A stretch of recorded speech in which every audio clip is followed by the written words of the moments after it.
सध्या छत्रपती संभाजीनगर जिल्हा मध्यवर्ती बँकेची निवडणुकीचा प्रचार सुरू आहे आणि ही ही निवडणूक याच्यामुळे चर्चेत आहे की या निवडणुकीत बरेच नेते मंडळी उभे आहेत. चर्चा पण अशी आहे की की कार्यकर्त्यांना संधी का दिली नाही असा प्रश्न पण सामान्य विचारत आहेत. आपल्यासोबत याच विषयावर बोलण्यासाठी संजय केनेकर आहेत, भाजपचे नेते आहेत. भाऊ, जर उमेदवार बघितले जिल्हा बँकेचे तर त्या उमेदवारामध्ये बहुसंख्य मोठे नेते आहेत. संजय शिरसाट आहेत, अंबादास दानवे आहेत, संदीपान भुमरे यांचे चिरंजीव ते आमदार भुमरे आहेत, असे बरेच जण आहेत. तुमचं याविषयी काय मत आहे? कारण महापालिकेला ज्यावेळेस भारतीय जनता पार्टीनं असं ठरवलं होतं की कुठल्याही नेत्याच्या मुलाला तिकीट नाही, आणि आता जेव्हा जिल्हा बँकेची निवडणूक आहे सर्व नेतेच उभे आहेत. थोडंसं ही निवडणूक राजकीय दृष्ट्या स्थानिक स्तरावरच्या वातावरणातून तयार झालेली निवडणूक आहे. परंतु तसं पाहिलं तर हे दुर्दैवच आहे. म्हणजे मी थोडा स्पष्ट नेता आहे आणि लोकतंत्राला हा थोडासा झटका आहे घटनेच्या दृष्टिकोनातून.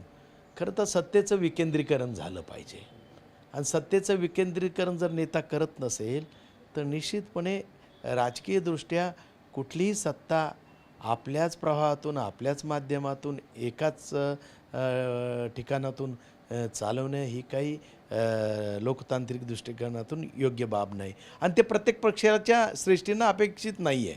प्रत्येक पक्षाच्या श्रेष्ठींना कार्यकर्त्याला न्याय मिळाला पाहिजे, कारण कार्यकर्ताही हा त्या पक्षाकरता काम करत असतो आणि शेवटी कार्यकर्ता हा नेत्याला आपल्यात उतरवत असतो आणि तो नेता त्या नेत्याचा आदर्श म्हणून कार्यकर्ता काम करत असतो.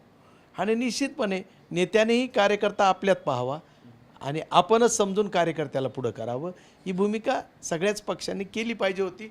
परंतु तसं होताना दिसत नाही. या नेत्यांनी का यांना कार्यकर्ते पुढं करता आले नाही त्याचं काही मी उत्तर देऊ शकत नाही, कारण निश्चितपणे ही स्थानिक स्तरावरची सहकार खात्यातली निवडणुकी त्यांच्या कोणत्या अटी त्यांना त्यासाठी लागतात ते काही माहीत नाही आहे. परंतु सत्तेचं विकेंद्रीकरण झालं पाहिजे आणि ते दिसत नाही आहे. भारतीय जनता पार्टीच्या श्रेष्ठीला हे अपेक्षित नाही आहे. निश्चितच म्हणूनच त्यांनी महानगरपालिकेच्या स्वीकृत सदस्याच्या वेळेस त्यांनी तो नियम घातलेला होता, किंवा महानगरपालिकेच्या निवडणुकीत हा नियम घातला होता की नेत्यांचे वारसदार तुम्ही पुढं आणू नका, कार्यकर्त्याला पुढं आणा. हे भारतीय जनता पार्टी भारतीय जनता पार्टीचं काम करतं, अनेक वर्ष काम करतं, शिस्तीचा पक्ष आहे असं सर्वच जण म्हणतात किंवा भारतीय जनता पार्टीतील नेतेही म्हणतात. परंतु तुमचेच काही पक्षाचे जे नेते आहेत, उदाहरण अतुल सावे आहेत, जे मंत्री आहेत, या जिल्हा बँकेचे उमेदवार आहेत, अनेक काही नेते आहेत या जिल्हा बँकेला उभे आहेत. मग हे तुम्हाला याविषयी वरिष्ठांना माहीत नाही का, किंवा ज्येष्ठ नेत्यांना माहीत नाही का, किंवा त्यांच्याशी चर्चा झाली नाही का, परस्परच उभे राहिलेत निवडणुकीत? खरं तर भारतीय जनता पार्टीची मध्यवर्ती बँकेची सुरुवात आत्ताची आहे, पण काँग्रेसच्या काळापासून प्रस्थापितांचं हे कुरण झालेलं होतं आणि त्यामुळं त्यांनी ते टिकवण्याचा प्रयत्न करत राहिले काही घराने, आणि त्याच्यामुळं हे टाळण्याच्या भूमिकेतून ठीक आहे, आज आमच्याकडं सहकार खात्यात तेवढी माणसं तयार नाही आहे म्हणून काही वेळेस नाईलाजानं आमचे नेते पुढे आले असतील. परंतु जी प्रस्थापित आहे, वर्षानुवर्ष या बँकेवर आहे, त्यांना का कार्यकर्ता दिसावा नाही त्यांच्या पक्षाला, हे फार मोठं गुपित आहे. आणि त्याच्यामुळं कार्यकर्त्यामध्ये एक वेगळा असंतोष आहे. शेवटी कार्यकर्ता वर्षानुवर्ष राबतो का नेत्याच्या मागं.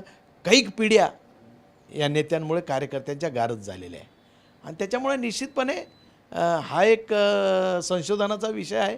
याच्यावरही येणाऱ्या काळात काही ना काही ठोस पावलं उचलले जाईल. कोणत्या नेत्याने किती कालावधीपर्यंत कोणत्या पदावर राहिलं पाहिजे हे यापुढं बहुतेक येईल, मला असं वाटतं बरं का बकीत. कारण हे जर वाढत गेलं तर कुठंतरी कार्यकर्त्याचा असंतोष हा एकवटवला जाऊ शकतो आणि त्या पद्धतीने कुठंतरी अराजकता निर्माण होईल, आणि त्याच्यामुळं निश्चितपणे येणाऱ्या काळात पक्षामध्ये अराजकता निर्माण होईल. मी म्हणतो पक्षापेक्षा याच्यात सर्वपक्षीय आहे. त्यामुळं राजकीय क्षेत्रात कार्यकर्त्यांची एक मानसिकता विचित्र बनेल, आणि ती मानसिकता जर कॉन्फिडन्स लेवल, आत्मविश्वास कार्यकर्त्यांचा गायब झाला तर निश्चितपणे हे काही कोणत्याच राजकीय पक्षाला परवडणारं नाही आहे. आणि त्यामुळे येणाऱ्या काळात निश्चितपणे प्रत्येक पदाचा कालावधी आणि व्यक्ती किती काळ त्या पदावर असला पाहिजे आणि किती वेळेस तू ते पद लढवले पाहिजे याच्यासाठी नियम येतील. कारण हे पाहिलं तर चित्र विचित्र आहे. सर्वच आमदार खासदार जर लढू लागले तर कार्यकर्त्यांनी कोणत्या जागेत लढायचं हाही उद्याचा विचार आहे. त्यामुळे हा माझं एक व्यक्तिगत मत आहे आणि त्यामुळे हे पक्षाचं मत म्हणून नाही आहे. पण तुम्ही मला खंत विचारली आणि मी एक कार्यकर्ता आहे. कार्यकर्त्याच्या बाबतीत वर्षानुवर्ष काम 38 वर्ष झाले मी काम करतो. निश्चितपणे कार्यकर्त्याच्या भावना बोलणारा माणूस आहे आणि त्यामुळे मी बोललो. कार्यकर्त्याच्या भावना असत्या, तुम्ही तुमची खंत व्यक्त केली, परंतु तुम्ही जबाबदार पण आहात, पक्षाशी निगडीत आहात, आमदार पण होतात. परंतु तुमच्या पक्षाचे काही नेते आहेत त्यांच्यावर तुमचा काही आक्षेप आहे का? सर्वच महाविकास आघाडी असेल सर्वांवरच आक्षेप आहे का? खास तुमच्या पक्षातल्या नेत्यावर तुमचा आक्षेप आहे की त्यांनी पक्षातल्या कार्यकर्त्याला संधी दिली पाहिजे होती? खरं तर माझ्या पक्षाच्या नेत्यावर मला आक्षेप असण्याचं कारणच नाही, कारण आम्ही प्रस्थापित नाही आहे. वर्षानुवर्ष जे प्रस्थापित आहे या बँकेवर, अतुल सावे आत्ता पहिल्या वेळेस निवडणूक लढवत आहे, त्यामुळे त्यांना प्रस्थापित नाही म्हणलं. त्यांचं नाव नव्हतं घेतलं तुम्ही? नाही, मी सांगतो ना तुम्हाला काय अपेक्षित आहे माझ्याकडनं. प्रस्थापित नाही आहे ते प्रस्थापित नाही आहे. प्रस्थापित यावर कोण कोण होतं त्याची लिस्ट आहे तुमच्यासमोर. अब्दुल सत्तार प्रस्थापित होते. ह्या लोकांनी वर्षानुवर्ष ही बँकेवर लढवलं. जे लोक सातत्याने प्रस्थापित होते त्या प्रस्थापितांना हा माझा प्रश्न आहे.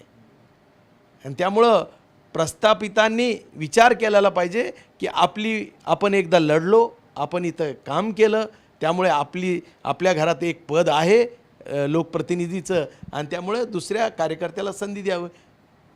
विशेष असं म्हटले की सहकार क्षेत्रातला अनुभव नसलेले आमच्याकडे कार्यकर्ते नाहीत किंवा तयार नाहीत किंवा तसे तयार झालेही नाहीत. परंतु माजी मंत्री किंवा आता राज्यपाल असलेले हरिभाऊ बागडे किंवा मंत्री अतुल सावे यांना सहकाराचा अनुभव आहे. त्यांच्याकडे कार्यकर्ते भरपूर आहेत. जिल्हा बँकेत संचालक पण भाजपचे होते. पुन्हा ते उभे करता आले असते. निश्चितपणे आज सहकारामध्ये ज्या पद्धतीनं काम पाहिजे आणि पकड पाहिजे, ती पकड सहकारावरची सैल होऊ नये या भूमिकेतून काही तांत्रिक अडचणीतून आमची नेते पुढे आले असतील. पण आमच्या पक्षात असा हे नाही आहे की त्या पदावरच बसलं पाहिजे आणि प्रत्येकाने तेच पद भोगलं पाहिजे, असं नाही आहे. आम्ही या क्षेत्रात प्रस्थापित नाही आहे. जे प्रस्थापित आहे त्यांनी 10 वेळेस विचार केला पाहिजे. वैयक्तिक तुमचं मत मांडलं, परंतु आता निवडणुका लागल्या, प्रचार सुरू आहे, तुमची मंडळी भाजपची मंडळी उभी आहे, महाविकास आघाडीची मंडळी उभी आहे. परंतु आता हे जे तुमच्या भाजपचा विषय धरू आपण, भाजपचे तुमचे जे नेते आहेत किंवा उमेदवार उभे आहेत त्यांनी पक्षाची परवानगी घेतली आहे असं तुम्हाला वाटतंय का? की सरळ सरळ त्यांची मनमानी आहे म्हणून ते उभे राहिले त्यामुळे कार्यकर्त्याला संधी भेटली नाही? खरं तर सहकार ही क्षेत्र खऱ्या अर्थाने राजकीय काही घडामोडीच्या वर आहे आणि त्यामुळे सहकारामध्ये पाहिजे त्या पद्धतीचा व्यक्तिमत्व न्याय देण्यासाठी तयार असणं गरजेचं असतो. आणि त्यामुळे निश्चितपणे चांगली माणसं सहकारावर गेली तर तितक्याच प्रमाणात त्या समाजाचा वंचितांचा फायदा होईल. या भूमिकेतून काही नेत्यांनी खऱ्या अर्थाने या सहकार क्षेत्रात काम करणं गरजेचं आहे म्हणून पक्षांचे निर्णय होतात आणि त्यामुळे स्थानिक स्तरावर स्थानिक नेते निर्णय घेतात. प्रत्येक गोष्टीत श्रेष्ठीच निर्णय देईल असं नाही आहे. स्थानिक स्तरावरची परिस्थिती, त्या क्षेत्रातल्या लोकांची मनस्थिती आणि निश्चितपणे त्या क्षेत्रातला अभ्यास स्थानिक स्तरावरचा हा ज्याला आहे तो निश्चितपणे आम्ही स्थानिक स्तरावरचे काही प्रश्न स्थानिक स्तरावरच सोडवतो. नक्कीच होते माझे आमदार संजय केनेकर. आणि जिल्हा बँकेची जी निवडणूक सुरू आहे किंवा प्रचार सुरू आहे, या निवडणुकीत सर्व पक्षाचे नेते उभे आहेत. यांची खंत आहे की कार्यकर्त्याला संधी दिली पाहिजे होती, परंतु कुठेतरी एक दुसरी खंत आहे की पक्षातले लोक, यांच्या पक्षातले भारतीय जनता पार्टीतले काही, उदाहरणार्थ अतुल सावे जिल्हा बँकेला उभे आहेत, कदाचित चेअरमन भविष्यातील तेही असतील. परंतु सध्या तरी भारतीय जनता पार्टीमध्ये जिल्हा बँकेच्या निवडणुकीवरून काही म्हणजे असं चर्चेला वाव मिळतो आहे की यांच्यामध्ये कुठलंही सख्य दिसत नाही. उदाहरणार्थ यांच्यामध्ये जो वाद, जो अंतर्गत कलह आहे तो पुढे येऊ शकतो. कॅमेरामन अमित आडेसह संजय सर्वोदय, TV9 मराठी, छत्रपती संभाजीनगर.